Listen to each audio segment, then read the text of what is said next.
Otras aristas de la noticia. Economía. Benzini con todo. Bueno, de nuevo con ustedes tenemos a la periodista, jefa de redacción de Hispano Post Venezuela y buena amiga de esta casa, Blanca Vera Asaf, además que está especializada en el área financiera, de la economía y de petróleo. Blanca, bienvenida al programa, ¿cómo estás? Muy buenas tardes. Hola, para ti. Pedro, muy bien, gracias a Dios, gracias por la invitación. No, gracias a ti por atendernos y recibirnos siempre. Quería empezar por tu último reporte. Primero te felicito por Hispano Post, por lo variado además de los temas. Es algo que disfruto mucho y las exclusivas económicas. Vamos a preguntarte, porque culminó la audiencia del bono PDVSA 2020 y hay dudas sobre el apoyo al gobierno de Trump para proteger a Citgo. ¿Qué está pasando ahí? Ese bono no lo aprobaron. ¿Podemos perder Citgo? La verdad es que sí podríamos perder Citgo. Y yo creo que la gente tiene que estar consciente de eso. Creo que, bueno, esto lo estoy diciendo a título personal, pero yo particularmente creo que la estrategia que se ha seguido en el caso de Citgo ha sido la errada.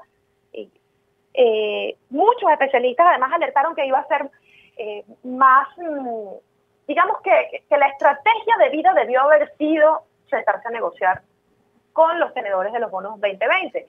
No obstante, la estrategia que siguió, digamos que el grupo que acompañaba al presidente de la Asamblea Nacional, Juan Guaidó, bueno, decidió ir a corte, demandar. ¿Qué estamos viendo? Bueno, estamos viendo una pequeña debacle luego de esa audiencia en la corte, en la que tuvimos además información de que la presidenta de Citgo decidió dejar su cargo dentro del board. Y esto además se une a una renuncia anterior, que es la renuncia del presidente de la PDVSA ad hoc, Luis Pacheco. Entonces, de alguna manera lo que estamos viendo es como un descalabro de toda la estrategia y bueno, que preocupa, porque al fin y al cabo Citgo es el activo más importante que tiene Venezuela en el exterior. Es así, es así. ¿Y qué va a pasar entonces se perdería Citgo? Tú dices que el apoyo de Trump es dudoso. Fíjate que las últimas declaraciones de Trump hacia Venezuela dice, yo podría apoyar la democracia en Venezuela, pero tendría que ganar primero las elecciones, cosa que no convenció mucho ni a los venezolanos ni a la opinión pública, porque, bueno, y ahorita que eres presidente no puedes hacer nada. Trump está viviendo una situación de bastante vulnerabilidad en este momento. La diferencia que las encuestas muestran con respecto a Joe Biden es más o menos de 8 puntos. Si nosotros digamos que nos vamos al pasado y tratamos de recordar cuál era la diferencia que tenían Hillary Clinton y Donald Trump, justo más o menos en esta época antes de las elecciones, eran 4 o 5 puntos. Es decir, la brecha en este momento es mucho más importante, lo que evidentemente crea una situación de mayor incertidumbre para el gobierno de Trump. Es decir, la brecha podría en este momento ser más difícil de cerrar y digamos que su comando de campaña lo sabe y está preocupado. No hay que olvidar además que Trump digamos que presentó como una promesa de campaña la llegada de la vacuna para el COVID-19. Es bastante improbable que esa vacuna se pueda aprobar antes de las elecciones del 3 de noviembre. Y a pesar de que podrían pasar por encima de las regulaciones del FDA, algunos de estos laboratorios tipo Moderna, que se han hablado tanto, la de Oxford, de AstraZeneca y tantas otras que están casi que la descubren. ¿O está en fase 3? Claro, Pedro, pero lo máximo que podría tener es un anuncio de que aquí está la vacuna, a pesar de que la FDA no haya hecho, por ejemplo, todos los registros que requiere hacer. Pero la aplicar una vacuna no es algo tan sencillo, lleva tiempo, hay que hacer una estrategia, una planificación. Yo no estoy diciendo con esto que Donald Trump va a ganar, porque todos conocemos cómo es el sistema electoral en Estados Unidos, que es a través de colegios, pero sí hay mucho nerviosismo y en ese desastroso debate que vimos entre los dos candidatos nos dimos cuenta que efectivamente Biden quizá no sea un candidato tan fuerte porque le falta carisma, pero la agresividad de Donald Trump durante el debate lo que nos hace entender a nosotros es que sí hay cierta frustración y nerviosismo. Sí, Blanca, me interesa mucho el tema de este debate de Biden con Trump. Como decíamos, parece que la moderación no fue nada buena y se dijeron todo tipo de insultos, se metieron con la familia de Biden, del hijo que dicen que es un corrupto y además que tiene contactos con la mafia. A Trump le dijeron que tenía también contactos con el gobierno ruso. Pero lo que sí le llamó la atención a los empresarios, y tú sabes que eso pega mucho en la bolsa y en los inversionistas, fue el tema del seguro, donde dice, le reclamó a Trump, Biden, que ellos habían eliminado el seguro para los americanos. Pero lo que dice Trump, no, lo que pasa es que tú eres un socialista y tú lo que quieres es eliminarlo para todo el mundo y sobre todo la industria privada de este importante sector. ¿Qué opinas tú al respecto? Es que yo creo que lo que ha quedado al descubierto con la pandemia del COVID-19 es lo vulnerable que es el sistema sanitario estadounidense. Es decir, en muchos aspectos está mucho más atrás que sistemas sanitarios en América Latina, como por ejemplo, podría decirte yo, el chileno, por citar alguno, donde además hay una combinación, es un mixto bien interesante. Es decir, es una sociedad anclada dentro de lo que es el capitalismo, pero con unos sistemas de seguridad social muy poco desarrollados, un poco por esta misma lucha que hay entre, o que se ha dado en los últimos años, en la última década, entre republicanos y demócratas, en donde se ha ideologizado lo que tendría que ser más bien una labor pragmática, que es cómo le llega mejor seguridad social a todos los ciudadanos. Sin embargo, Pedro, yo creo que lo más importante del debate no fue eso, sino la pregunta que el moderador le hace a Trump sobre el escándalo que develó el The New York Times sobre la declaración de impuestos de Trump. Y parafraseando un poco a una analista colombiana que escuché ayer, me llamó mucho la atención cuando ella explicaba que la mayoría de la sociedad norteamericana es una sociedad protestante, es una sociedad acostumbrada a cumplir con el deber, a pagar sus impuestos. O sea, el pago de los impuestos es una bandera ciudadana en los Estados Unidos. Y no honrar ese deber resulta catastrófico, sobre todo para lo que tiene que ver con la reputación de una empresa o de un mandatario, como es el caso del presidente de los Estados Unidos. Entonces, yo creo que más bien haber revelado ese escándalo le está causando mucho más estragos en este momento a Donald Trump que la propia pandemia del COVID-19.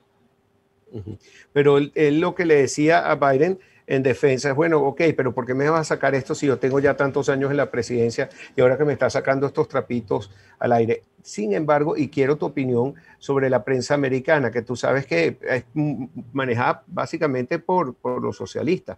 Y en este caso, sin embargo, le dieron que Trump, la mayoría de los analistas, que había ganado este debate. ¿Tú qué crees? Bueno, lo que pasa es que Trump atacó. Y en los debates televisivos, y como conocemos también cómo funcionan los mensajes en el mundo de las comunicaciones, el ser reactivo causa mucha más impresión en las audiencias. Es decir, fíjate que Biden en ningún momento ataca a Donald Trump desde el punto de vista personal, porque perfectamente ha podido usar el argumento de que su hija y el esposo de su hija han mantenido negocios en territorio ruso. Y Biden más bien no lo hace, pero no lo hace a propósito, no lo hace para mandar un mensaje en silencio. Sin embargo, desde el punto de vista comunicacional, como es Trump el que más ruido hace y el que más ataca, pues sencillamente la audiencia siente que fue una paliza en algunos momentos del debate para Biden. No en todos los momentos, Pedro. Es al menos lo que yo logré percibir. Está muy buena esa impresión. Mira, aquí en Venezuela, ¿qué opinas tú sobre esta visita de la Unión Europea no autorizada? Y sin embargo se fueron con las manos vacías. Enrique Capriles también dice hoy que tienen que postergar las elecciones para tener una observación, que si no, no participaría. Mira que él trajo, creo que a la contienda algo interesante, pues que reanimó como el ánimo público para poder ir a votar en algunos sectores, por supuesto. Mira, Pedro, mi posición, la de Blanca Vera Sass, no la de Hispano Post, es que la visita a la Unión Europea fue positiva. Positiva, ¿por qué? Porque se retomaron algunos aspectos que son necesarios en la política venezolana, es decir, se está haciendo política de verdad, o sea, se está haciendo política de altura, se están reuniendo los líderes con las personas que se tienen que reunir, es decir, el hecho de que Maduro no haya dado aún una respuesta significa que las cosas se están pensando mucho más en frío y se están analizando bien las consecuencias de ir o no ir, de postergar o no postergar. Y en el caso del grupo que lidera Enrique Capriles, yo creo que también está actuando políticamente inteligente, es decir, ¿qué es lo que se hace en política? Bueno, en política se logran acuerdos y los acuerdos se logran bajo presión, cada quien saca sus cartas y presiona a su manera. Si Enrique Capriles y su grupo quieren decir que en este momento no están dadas las condiciones, están en su derecho, pero también están en derecho a usar esa carta para presionar. Entonces, ¿qué es lo que yo creo que deberíamos agradecer los venezolanos? Bueno, que por primera vez se está haciendo política sin insultos, se está haciendo política de verdad. Las tensiones en ese mundo son lo normal y hay que aceptarla como lo normal. Lo que pasa es que aquí por mucho tiempo perdimos las perspectivas de lo que es realmente la contribución de los políticos a la sociedad. Y yo creo que esto es una pequeña muestra de ese rescate que se está produciendo. Que se vaya a mantener en el tiempo o no, eso no lo sabemos. Lo que sí sabemos es que hasta el momento Nicolás Maduro no ha dado ninguna respuesta.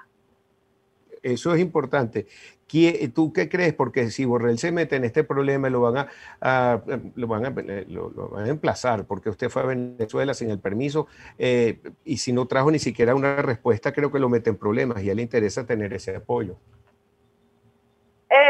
Yo podría decirte que creo que a título personal, creo que la política de Borrell es la acertada, es tratar de encontrar acercamientos y buscar soluciones consensuadas, pero efectivamente hay una piedra de tranca muy grande que es el gobierno de los Estados Unidos, quien ha ejercido bueno, digamos que una política poco abierta al diálogo, por decirlo así. Esto en nada exculpa a la administración de Nicolás Maduro, que tampoco ha estado muy abierta, por lo menos al menos en los hechos, a llegar a algún acuerdo. Y esto lo digo no por los políticos, sino por los acuerdos que se necesitan para mejorar las condiciones de vida de los venezolanos. O sea, esto no se trata de los políticos, se trata de la gente.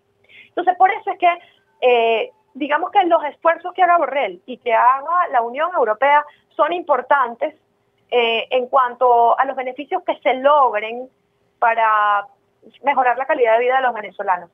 No sé si esto va a tener un buen final o no, porque los acontecimientos ahora es cuando están ocurriendo, pero yo creo que como venezolanos que vivimos en Venezuela y luchamos en Venezuela, todos deberíamos apostar porque haya entendimiento para lograr transiciones o pequeños acuerdos que impulsen cambios. Claro, eso es importante porque eso es la base de una negociación, pequeños gestos entre las partes y lograr acuerdos para mejorar, y lo que tú dices, sobre todo la importancia del venezolano que está pasándola tan mal en este momento. Muchísimas gracias, Blanca. Siempre es un placer hablar contigo y tu opinión que es tan objetiva. Muchas gracias. Gracias, Pedro, y saludos a todo tu equipo. Excelente. Bueno, espero vernos pronto, si así Amén. Dios lo permite. Era Blanca Verazás, periodista, jefa de redacción de Hispano Post Venezuela. Y ya regresamos con más para ustedes.